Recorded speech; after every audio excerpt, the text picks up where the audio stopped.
অনেক অনেক শুভকামনা। প্রিয় শিক্ষার্থীবৃন্দ, নিশ্চয়ই তোমরা ভালো রয়েছো। দীর্ঘ ছুটি শেষে আমি আবারও তোমাদের সামনে উপস্থিত হয়েছি রসায়নের এই অনলাইন প্ল্যাটফর্মে। প্রিয় শিক্ষার্থীরা, আজকে রসায়নের যে বিষয়টি নিয়ে আলোচনা করব সেটা হলো হাইড্রোজেনের পারমাণবিক বর্ণালী। তাহলে প্রথমেই তোমাদের এই বর্ণালীটা কি সেটা একটু জানা দরকার। আসলে বিভিন্ন বর্ণের আলোকরশ্মির সমাহারকেই বলা হয় বর্ণালী। যেমন মনে করো, দৃশ্যমান আলোকে যদি বিশ্লেষণ করা হয় তাহলে এর মধ্যে 7টা কালার দেখতে পাওয়া যায়। এই যে বিভিন্ন বর্ণের আলোকরশ্মির যে সমাহার, এটাকেই বলা হয় সাধারণত বর্ণালী। তাহলে এসো আমরা হাইড্রোজেনের পারমাণবিক বর্ণালীটা একটু জানি। তোমরা আগের ক্লাসগুলোতে রাদারফোর্ডের পরমাণু মডেল, বোর পরমাণু মডেল সম্পর্কে জেনেছো। আসলে বোর পরমাণু মডেলের সবচাইতে বড় সাফল্য হলো এই হাইড্রোজেনের পারমাণবিক বর্ণালীর ব্যাখ্যাটা দেওয়া। এটাই বোর পরমাণু মডেলের সবচাইতে বড় সফলতা। তাহলে আসো আমরা এই হাইড্রোজেনের পারমাণবিক বর্ণালীটা একটু জানি।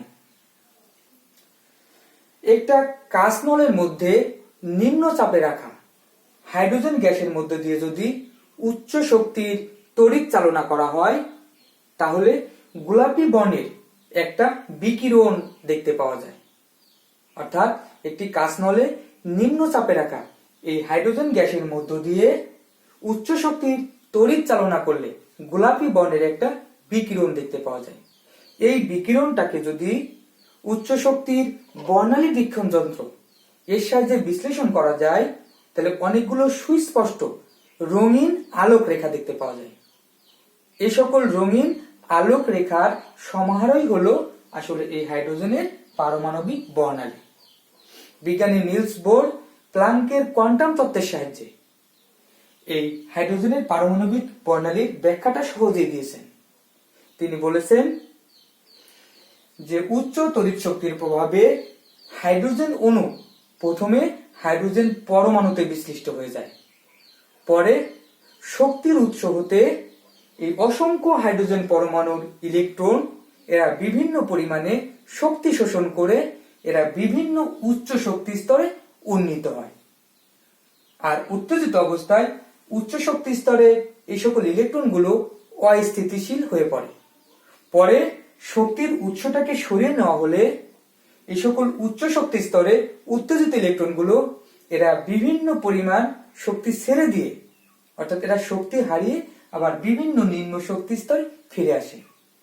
এ সময় এরা বিভিন্ন উচ্চ শক্তি স্তর হতে একই নিম্ন শক্তি স্তরে ফিরে আসতে পারে। যদি প্রথম শক্তি স্তরে ফিরে আসে তাহলে বর্ণালীতে যে রেখা পাওয়া যাবে সেটাকে বলা হয় লাইম্যান বর্ণালী সিরিজ, কারণ বিজ্ঞানী লাইম্যান এটাই প্রথম লক্ষ্য করেন। অনুরূপভাবে যদি দ্বিতীয়, তৃতীয়, চতুর্থ, পঞ্চম শক্তি স্তরে ফিরে আসে তাহলে বর্ণালীতে যে রেখাগুলো পাওয়া যাবে তাদেরকে যথাক্রমে বলা হয় বামার, প্যাসেট, ব্র্যাকেট, ফোন্ট ইত্যাদি বর্ণালী সিরিজ বলা হয়। একটু লক্ষ্য করো, দেখো আমি হাইড্রোজেন পরমাণুটাকে এখানে এঁকেছি। তোমরা নিশ্চয়ই জানো হাইড্রোজেন পরমাণুতে একটা ইলেকট্রন রয়েছে, তাহলে আমি কেন এতগুলো শক্তি স্তর রেখেছি?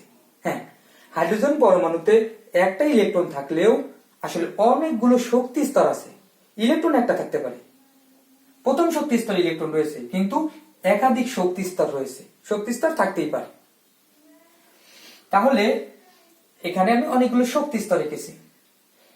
এবার দেখো যে যদি এই হাইড্রোজেন গ্যাসের মধ্যে দিয়ে তড়িৎ চালনা করা হয় তাহলে এই অসংখ্য হাইড্রোজেন পরমাণুর ইলেকট্রন এরা শক্তি শোষণ করবে, অর্থাৎ শক্তির উৎস হতে শক্তি শোষণ করে নিয়ে বিভিন্ন উচ্চ শক্তি স্তরে দাপান্তরিত হবে। এরপর এই উচ্চ শক্তি স্তর হতে এরা একই নিম্ন শক্তি স্তরে ফিরে আসতে পারে। মনে করো দ্বিতীয় শক্তি স্তর থেকে ইলেকট্রনটা প্রথম শক্তি স্তরে ফিরে আসলো, তৃতীয় শক্তি স্তর থেকে প্রথম শক্তি স্তরে ফিরে আসলো, চতুর্থ শক্তি স্তর হতে প্রথমটাই ফিরে আসলো, পঞ্চম শক্তি স্তর হতে প্রথমটাই ফিরে আসলো, ষষ্ঠ শক্তি স্তর হতে প্রথমটাই ফিরে আসলো, আবার সপ্তম শক্তি স্তর হতেও প্রথমটাই ফিরে আসলো। এই যে প্রথম শক্তি স্তরে ফিরে আসলে বর্ণালীতে যে সিরিজ পাওয়া যাবে সেটাকে বলা হবে লাইম্যান। হ্যাঁ, এটাকে আমরা বলবো লাইম্যান। লাইম্যান বর্ণালী সিরিজ। অনুরূপভাবে যদি দ্বিতীয় শক্তি স্তরে অবশ্যই ফিরে আসতে পারে, মনে করো তৃতীয় শক্তি স্তর থেকে দ্বিতীয়টাই ফিরে আসলো, চতুর্থ থেকে দ্বিতীয়টাই ফিরে আসলো, পঞ্চম থেকে দ্বিতীয়টাই ফিরে আসলো, ষষ্ঠ থেকে দ্বিতীয়টাই ফিরে আসলো, সপ্তম থেকেও দ্বিতীয়টাই ফিরে আসলো। তাহলে এটা লক্ষ্য করো যে প্রথমে প্রথম শক্তি স্তরে ফিরে এসেছিল, সেই ক্ষেত্রে আমরা পেয়েছিলাম লাইম্যান। যদি দ্বিতীয় শক্তি স্তরে ব্যাক করে তাহলে সেটাকে আমরা বলবো বামার বর্ণালী সিরিজ। হ্যাঁ, এটাকে আমরা বলবো বামার। অনুরূপভাবে তৃতীয় শক্তি স্তরে ব্যাক করতে পারে, অর্থাৎ চতুর্থ থেকে তৃতীয়টাই ফিরে আসতে পারে, পঞ্চম থেকে তৃতীয়টা আসতে পারে, ষষ্ঠ থেকে তৃতীয়টা আসতে পারে, সপ্তম থেকেও তৃতীয়টা আসতে পারে। তাহলে এটাকে আমরা বলবো প্যাশন। এটাকে আমরা বলবো কি? প্যাশন। প্যাশন বর্ণালী সিরিজ। যদি চতুর্থটায় ফিরে আসে, পঞ্চম থেকে চতুর্থটায় ফিরে আসলো, ষষ্ঠ থেকে চতুর্থটায় ফিরে আসলো, সপ্তম থেকে চতুর্থটায় ফিরে আসলো, তাহলে এটাকে বলবো আমরা ব্রাকেট। হ্যাঁ, ব্রাকেট বর্ণালী সিরিজ।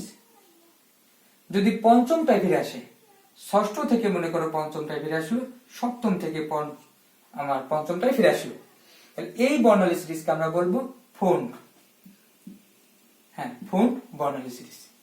এরকম অসংখ্য বর্ণালী সিরিজ আমরা দেখতে পাচ্ছি যে লাইম্যান, বামার, প্যাশন, ব্র্যাকেট, ফান এই সকল বর্ণালী সিরিজ দেখতে পাওয়া যায়। এখন এই যে বিভিন্ন বর্ণালী সিরিজ পাচ্ছি, হাইড্রোজেনের পারমাণবিক বর্ণালীর এই সকল সিরিজের বর্ণালী রেখার তরঙ্গ সংখ্যা বের করার একটা সমীকরণ রয়েছে। আমি একটু লিখছি, লক্ষ্য করো। নিউবার ইকুয়াল আর এইচ 1/n1² মাইনাস 1/n2²। আর এখানে এই আর এইচ কে বলা হচ্ছে রিডবার্গ ধ্রুবক। রিডবার্গ ধ্রুবক। n1 হলো নিম্ন শক্তি স্তর, আর n2 হলো উচ্চ শক্তি স্তর, আর নিউবার হলো তরঙ্গ সংখ্যা। অর্থাৎ এই সমীকরণের সাহায্যে বিভিন্ন সিরিজের বিভিন্ন রেখার তরঙ্গ সংখ্যাটা সহজেই নির্ণয় করা যায়। তাহলে এবার এই সকল সিরিজের আমি একটু সংক্ষিপ্ত বর্ণনা উপস্থাপন করছি। Lyman, Lyman series. তার মানে বিজ্ঞানী লাইম্যান কিন্তু প্রথম এই সিরিজটা লক্ষ্য করেছেন, বা তিনি এটা আবিষ্কার করেছেন। এই জন্য তার নাম অনুসারে এই সিরিজকে বলা হচ্ছিল লাইম্যান বর্ণালী সিরিজ। আর এই সিরিজে আসলে উত্তেজিত অবস্থায় ইলেকট্রন এই n2 ইকুয়াল 2, 3, 4, 5, 6, 7, 8 হ্যাঁ ইত্যাদি উচ্চ শক্তি স্তর হতে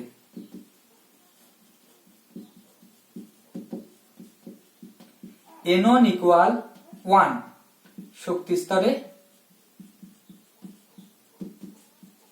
ফিরে আসলে অতি বেগুনি অঞ্চলে, হ্যাঁ অতি বেগুনি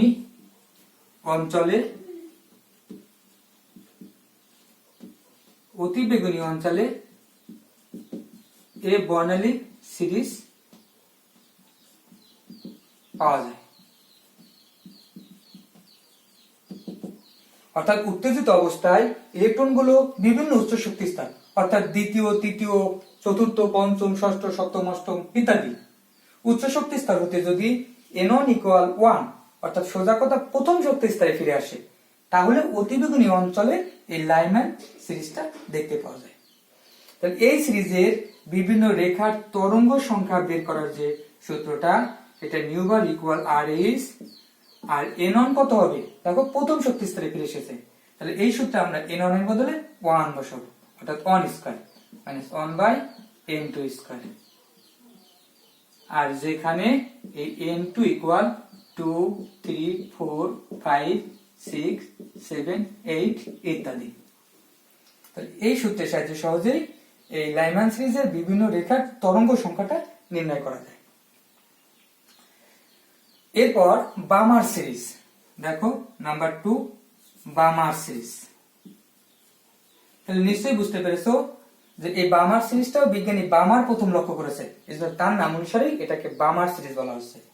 অর্থাৎ উত্তেজিত অবস্থায় ইলেকট্রন গুলো দেখো এক্ষেত্রে তৃতীয়, চতুর্থ, পঞ্চম, ষষ্ঠ, সপ্তম, অষ্টম এই সকল উচ্চ শক্তি স্তর হতে n1 = 2 অর্থাৎ দ্বিতীয় শক্তি স্তরে যদি ফিরে আসে, তাই n1 এর মান কত হবে 2।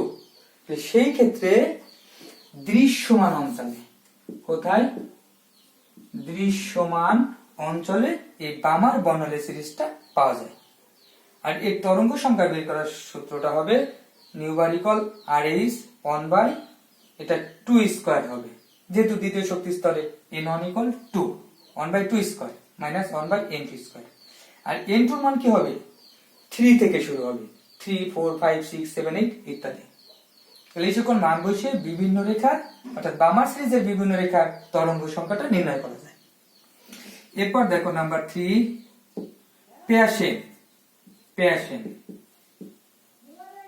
প্যাশেন সিরিজ। তাহলে এটাও বিজ্ঞানী প্যাশেনের নাম অনুসারে প্যাশেন সিরিজ দেওয়া হয়েছে। আর এই ক্ষেত্রে উত্তেজিত অবস্থায় ইলেকট্রন n2 = 4 5 6 7 8 এই সকল উচ্চ শক্তি স্তর হতে n1 = 3 অর্থাৎ তৃতীয় শক্তি স্তরে যদি ফিরে আসে, তাহলে অবলোহিত অঞ্চলে, হ্যাঁ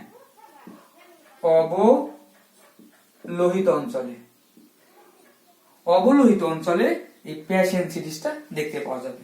তাহলে এর তরঙ্গ সংখ্যা বের করার সূত্রটা হবে এখানে n1 এর বদলে কত হবে 3 স্কয়ার, আর n2 শুরু হবে 4 থেকে, 4 5 6 7 8 ইত্যাদি। এবার প্যাশেন সিরিজটার তরঙ্গ সংখ্যাটা বের করা যায়। এরপর দেখো প্যাশেনের পর হলো ব্র্যাকেট সিরিজ, হ্যাঁ ব্র্যাকেট। তাহলে এই ক্ষেত্রে উত্তেজিত অবস্থায় ইলেকট্রন n2 = 5 অর্থাৎ 5 6 7 8 এই সকল উচ্চ শক্তি স্তর হতে যদি আমাদের n1 = 4 অর্থাৎ চতুর্থ শক্তি স্তরে যদি ফিরে আসে, হ্যাঁ চতুর্থ শক্তি স্তরে যদি ফিরে আসে, তাহলে সেই ক্ষেত্রে অবলোহিত অঞ্চলেই এই ব্র্যাকেট সিরিজটা পাওয়া যাবে। আর তরঙ্গ সংখ্যা বের করার সূত্র 1/4 স্কয়ার হবে, আর n2 = 5 থেকে শুরু হবে, 5 6 7 8 ইত্যাদি। এরপর দেখো ফুন্ট, অর্থাৎ 5 নাম্বারটা হলো ফুন্ট সিরিজ, হ্যাঁ ফুন্ট বর্ণালী সিরিজ। এক্ষেত্রে উত্তেজিত অবস্থায় ইলেকট্রন n2 = 6 7 8 ইত্যাদি উচ্চ শক্তি স্তর হতে n1 = 5 অর্থাৎ পঞ্চম শক্তি স্তরে যদি ফিরে আসে, তাহলে অতি অবলোহিত অঞ্চলে, হ্যাঁ অতি অবলোহিত অঞ্চলে এই ফুন্ট বর্ণালী সিরিজটা পাওয়া যায়। আর এর বিভিন্ন রেখার তরঙ্গ সংখ্যা বের করার সূত্রটা হলো numerical RH 1/5 square, 1/5 square minus 1/n2 square. আর n2 শুরু হবে কত 6 থেকে, 6 7 8। এভাবে n2 এর মান বসিয়ে এই ফুন্ট সিরিজের বিভিন্ন রেখার তরঙ্গ সংখ্যাটা আমরা সহজেই বের করতে পারি। তাহলে এটাই হলো হাইড্রোজেনের পারমাণবিক বর্ণালী। আমি এই সিরিজটাকে একটু সরল ভাবে যদি উপস্থাপন করি, একটু লক্ষ্য করো যেখানে বিভিন্ন শক্তি স্তরকে 1 2 3 4 5 6 7 অর্থাৎ এদিকে পর্যায়ক্রমে প্রথম শক্তি স্তর, দ্বিতীয়, তৃতীয়, চতুর্থ, পঞ্চম, ষষ্ঠ, সপ্তম দেখানো হয়েছে। এবার লক্ষ্য করো দ্বিতীয় শক্তি স্তর থেকে প্রথম শক্তি স্তরে ইলেকট্রন ব্যাক করলো, তৃতীয় থেকে প্রথমটায় ব্যাক করলো, চতুর্থ থেকে প্রথমটায় ব্যাক করলো, পঞ্চম থেকে প্রথমটায় ব্যাক করলো, ষষ্ঠ থেকে ব্যাক করলো, সপ্তম থেকে ব্যাক করলো। তাহলে এই যে সিরিজটা পাচ্ছি, এটাকে আমরা কি বলবো? এটাকে বলবো লাইম্যান, হ্যাঁ এটা হলো লাইম্যান বর্ণালী সিরিজ। অনুরূপ ভাবে যদি মনে করো তৃতীয় থেকে দ্বিতীয়টা আসলো, চতুর্থ থেকে দ্বিতীয়টা আসলো, পঞ্চম থেকে দ্বিতীয়টা আসলো, ষষ্ঠ থেকে দ্বিতীয়টা আসলো, সপ্তম থেকে দ্বিতীয়টা আসলো, তাহলে এটা কি হবে?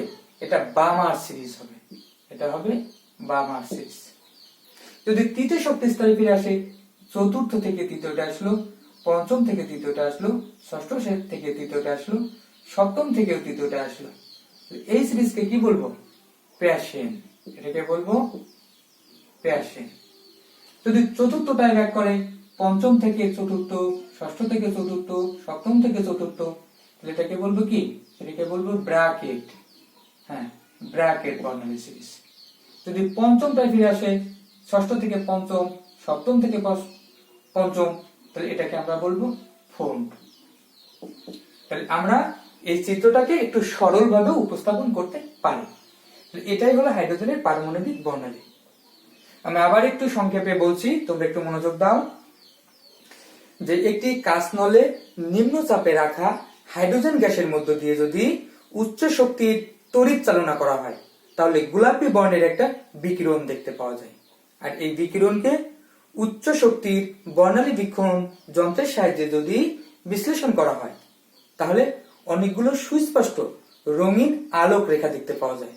আর এই আলোক রেখাগুলোর সমাহারই হলো হাইড্রোজেনের পারমাণবিক বর্ণালী। বিজ্ঞানী নিলস বোর প্ল্যাঙ্কের কোয়ান্টাম তত্ত্বের সাহায্যে এর ব্যাখ্যাটা সহজেই দিয়েছেন। তিনি বলেছেন যে উচ্চ তড়িৎ শক্তির প্রভাবে প্রথমে হাইড্রোজেন অণু এটা হাইড্রোজেন পরমাণুতে বিশ্লিষ্ট হয়ে যায়। এরপর শক্তির উৎস হতে অসংখ্য হাইড্রোজেন পরমাণুর ইলেকট্রন এরা বিভিন্ন পরিমাণ শক্তি শোষণ করে বিভিন্ন উচ্চ শক্তি স্তরে ধাপান্তরিত হয়। আর উচ্চ শক্তি স্তরে এই ইলেকট্রনগুলো অস্থিতিশীল হয়ে পড়ে। পরে শক্তির উৎসটাকে সরিয়ে নেওয়া হলে এই উত্তেজিত ইলেকট্রনগুলো এরা বিভিন্ন পরিমাণে শক্তি বিকিরণ করে অর্থাৎ ছেড়ে দিয়ে বিভিন্ন নিম্ন শক্তি স্তরে ফিরে আসে। এ সময় এই উচ্চ শক্তি স্তরের ইলেকট্রনগুলো শক্তি ছেড়ে একই নিম্ন শক্তি স্তরে ফিরে আসতে পারে, যেমন প্রথম, দ্বিতীয়, তৃতীয় এরকম। যদি ইলেকট্রনগুলো প্রথম শক্তি স্তরে ফিরে আসে, তাহলে বর্ণালীতে যে সিরিজের উৎপত্তি হয় সেটাকে বলা হয় লাইম্যান বর্ণালী সিরিজ। অনুরূপভাবে দ্বিতীয়, তৃতীয়, চতুর্থ, পঞ্চম এই সকল শক্তি স্তরে যদি ফিরে আসে, তাহলে বর্ণালীতে যে সিরিজের উৎপত্তি হয় তাদেরকে বলা হয় যথাক্রমে বামার, প্যাশেন, ব্র্যাকেট, ফান্ট। এই সকল বর্ণালী সিরিজের উৎপত্তি হয়। অর্থাৎ সোজা কথা দেখা যাচ্ছে যে হাইড্রোজেন পরমাণুতে একটা ইলেকট্রন থাকা সত্ত্বেও আসলে অনেকগুলো বর্ণালী রেখা দেখতে পাওয়া যায়। এটাই হলো আসলে হাইড্রোজেনের পারমাণবিক বর্ণালী। প্রিয় শিক্ষার্থীরা, আমি আশা করছি তোমরা এবার হাইড্রোজেনের পারমাণবিক বর্ণালীটা সহজেই ব্যাখ্যা করতে পারবে। তোমাদেরকে অসংখ্য ধন্যবাদ জানিয়ে আমি আমার এই ক্লাসটি এখানে শেষ করছি।